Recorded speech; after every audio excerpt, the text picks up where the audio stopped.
London. April 9th, 1694. The air in Bloomsbury Square is thick enough to chew on, heavy with the scent of coal smoke and impending violence. Two shadows stand 10 paces apart, etched against the gray stone. On the left is Beau Wilson, a high society dandy who spends more on Flemish lace than most Londoners spend on a decade of rent. On the right stands a 23-year-old Scotsman with eyes like chips of ice and a mind that calculates the world in ratios and odds. They aren't there to talk. Steel slides out of leather with a dry, hungry hiss. One thrust, that's all it takes. Wilson hits the cobblestones, his life leaking into the gutter, staining the pride of Bloomsbury. The law moves fast. The Scotsman is hauled to Newgate Prison, where a judge looks at his cold stare and sees nothing but a murderer. He is fitted for a noose, but this is the first clue that we are dealing with a different kind of animal. He is far too clever for a rope. 3 days before his scheduled appointment with the hangman, the guards find an empty cell, a drugged warden, a rope dangling over a 30-foot stone wall, and a carriage waiting in the London fog. For the next 20 years, this man becomes a ghost. He drifts through the flickering candlelight of Europe's greatest gambling dens, Venice, Amsterdam, Paris.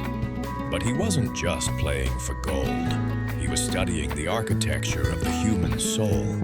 Specifically, the part of the brain that cannot stop betting on the next card, the next hand, the next dream.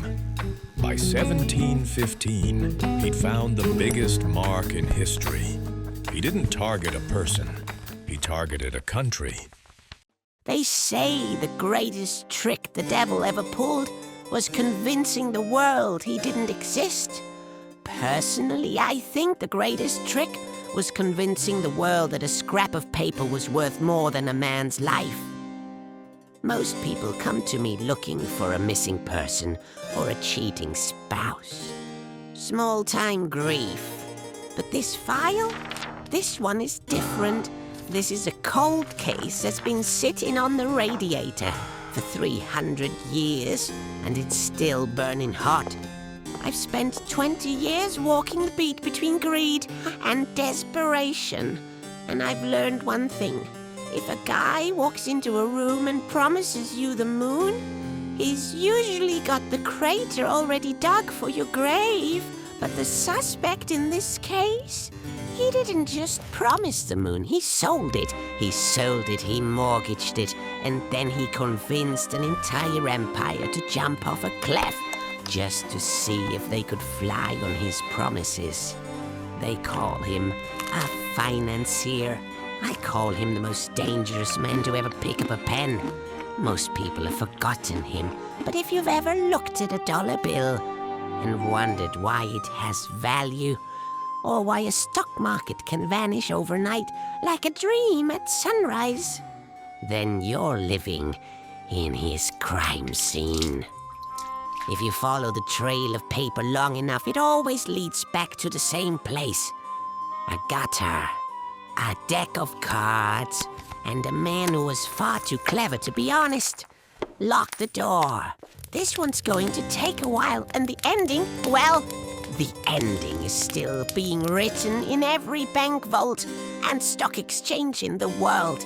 Let's go back to where the first drop of blood hit the stone.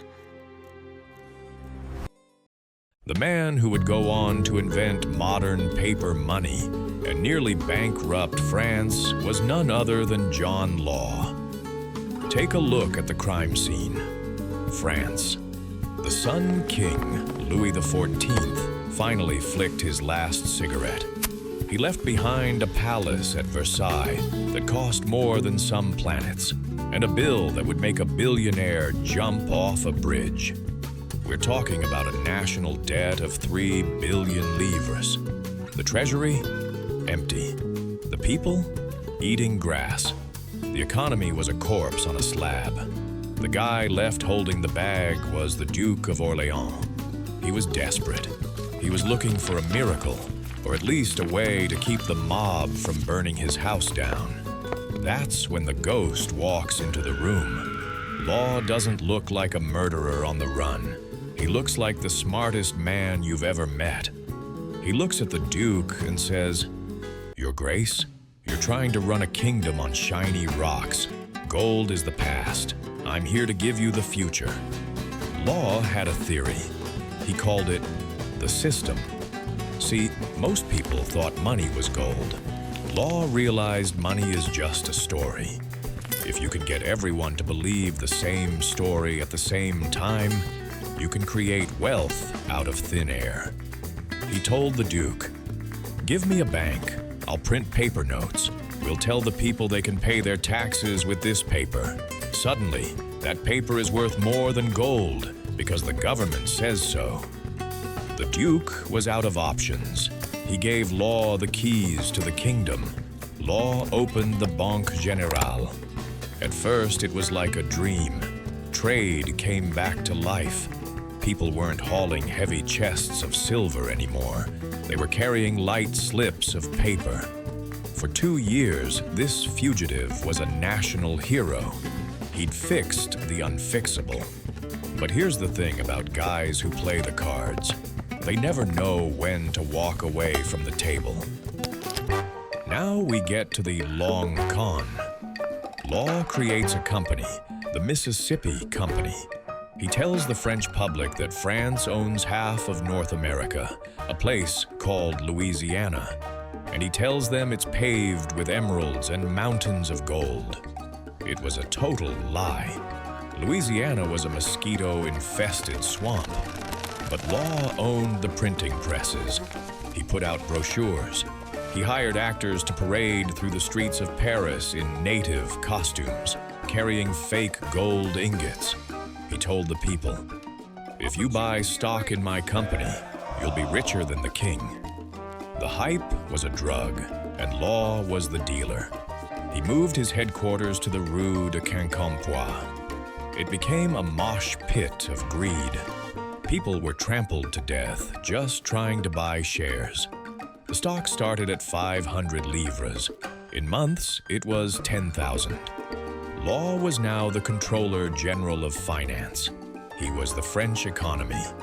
He started the first perpetual motion machine of finance.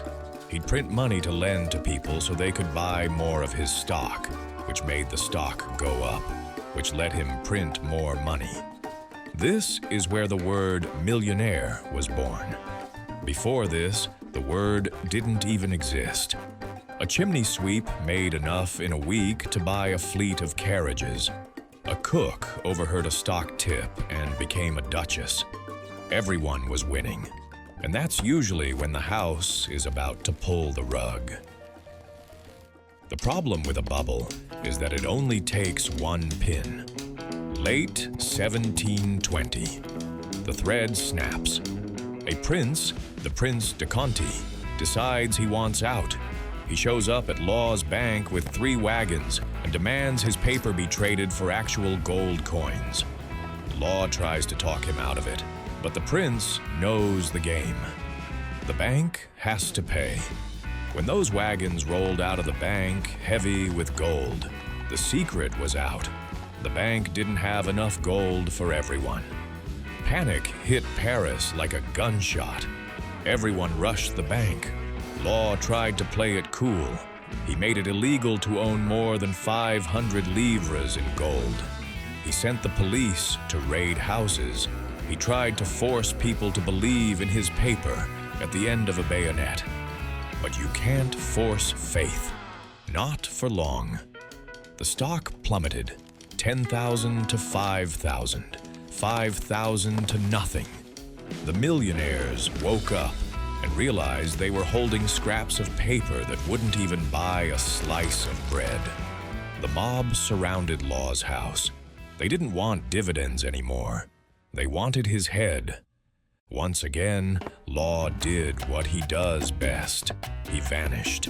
He fled France in the middle of the night. leaving behind a country that was more broken than when he found it.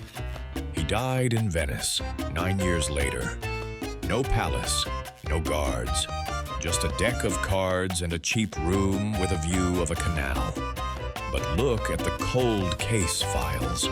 The trauma law left behind lasted for 80 years. France didn't trust a bank for nearly a century. They hid their gold in mattresses while England built a global empire using the very banks France was afraid of. That stagnation, that hunger, it built up for decades until the people didn't just want their money back. They wanted the king's head.